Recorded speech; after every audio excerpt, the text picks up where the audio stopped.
Mike Pegram and Matt Weaver, Peaks.com, as we're talking football.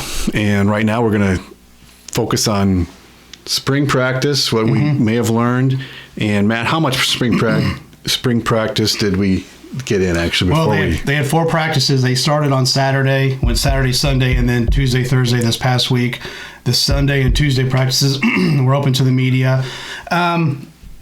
I thought they looked sharp. I thought Michael Penix looked pretty good. A little bit of rust from a guy who hasn't been out there a whole lot, but arm strength looked great.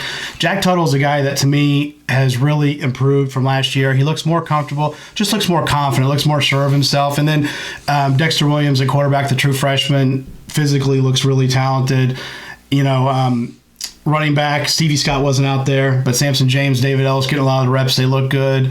And then at receiver, the guys you expect, Watt and Ty Freifogel. And then we didn't get to see padded practice, so it was kind of tough to tell on the O-line, D-line. But secondary-wise, Tywan Mullen, Reese Taylor, Brian Fitzgerald's at Husky now, Jamar Johnson at safety. So some of the guys that kind of stood out to me, Cam Jones at linebacker, Micah McFadden at linebacker. It's the names that you would kind of expect, really kind of stood out. And like I said, just a couple practices, no tackling or really hitting, but got a decent look or a sliver of a look of spring ball.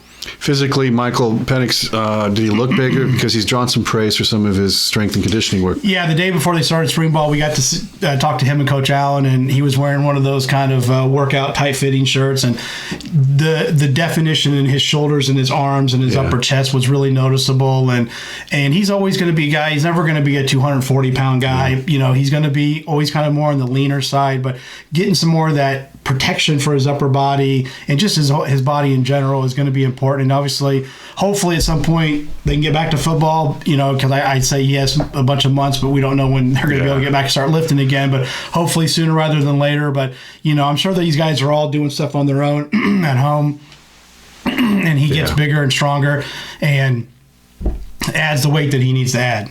And it's got to be helpful for Williams to get in spring, given that he's moved up to third now. Yeah, absolutely. And, even though it was 4 practices, he's got at least a foundation, a base. He knows the offense. He's a sharp kid.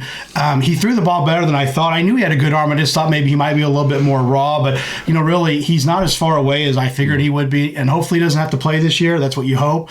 But if he did at some point during the season, I'm more confident that he could step in and hold his own than maybe I was before he got to Indiana. So he's a good-looking player, and he really athletically, that's another thing. Now they get close to him, they blow it dead, but you can see the athleticism, especially in the pocket when he's moving around, that you saw on film in high school. With Ronnie Walker leaving, Tim Baldwin moves up. Running back position, I guess, is better because Samson James comes back. Anything you noticed there? David Ellis. Yeah. He was like running back for all the practices that we were at. He's a very natural runner with the ball in his hands. Like I said, they weren't tackling, but his vision where he would maybe the play would go to the right and he would put his foot in the ground and come back left because there was a hole on the backside. Just stuff like that you can't teach. You can't really coach. A guy either has it or he doesn't. And then he's an explosive athlete. So he gives them a different dimension. They were doing a lot of kind of swing passes out of the backfield to him. So he's a different runner than Sampson and Stevie Scott, and a guy that, maybe they were hoping Cole Guest would turn into, but obviously injuries never allowed that to happen. So if he stays there, and I'm sure they're going to use him there some, even if, Tim Baldwin shows he can play this year, he's a guy that really gives them a nice weapon out of the backfield. Is that a decision that will happen in August camp, whether he's a running back or receiver kind of role? Yeah, I would guess. I mean, they can always, and here's the thing, he knows the offense, and it's not like, even though you have a new OC, you're not changing this, you're not just a whole new scheme. So he knows the plays at receiver. He's played there. He understands the position. So putting him here at running back in the spring was not going to basically hold him back at receiver because he already knows everything. So I think it's a thing where I think you'll see him. You can see him do both. You put him in the backfield some, maybe split him out. He's just such a dynamic athlete and good with the ball in his hands. You just want to try to get it to him as much as possible. Any surprises about those moves to safety that we talked about a few minutes ago? No, Raheem Lane was a guy. He was kind of built like a safety, a bigger guy. So I think he's a little bit better coming from back. Jamar Johnson, we saw it in the bowl game with the interception. He made some other plays. He's probably a little bit better getting him out in space where he can maybe make more plays on that perimeter. And then Brian Fitzgerald, he was always a guy that I always wondered if could he grow into Husky or even possibly an outside linebacker, because he's so good closer to the line of scrimmage, and now that allows him to do that. So to me, it's moves that made sense, and I think hopefully they play out well. You said I got in 4 practices. What does this whole shutdown mean? Because I think it impacts, not everyone got in the same amount of practices, and what are all the issues? I mean, Indiana was a beneficiary of some extra practices because of the bowl in Jacksonville. Just speak to what this all means as shutdown.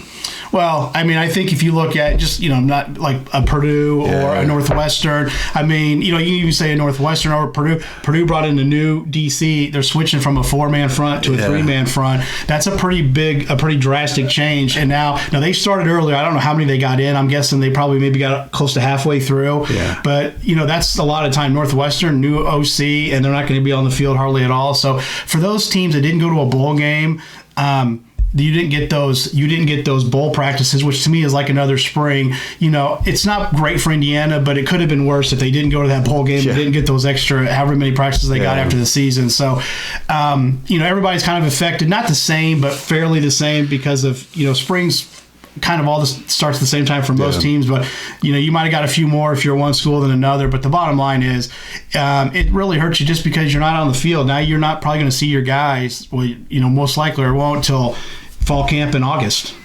Yeah, it should be interesting times to see who still works on their own. Yeah. Self-discipline will be a much bigger issue given all this shutdown, and we'll have to watch and learn how those guys did with all that in the coming months.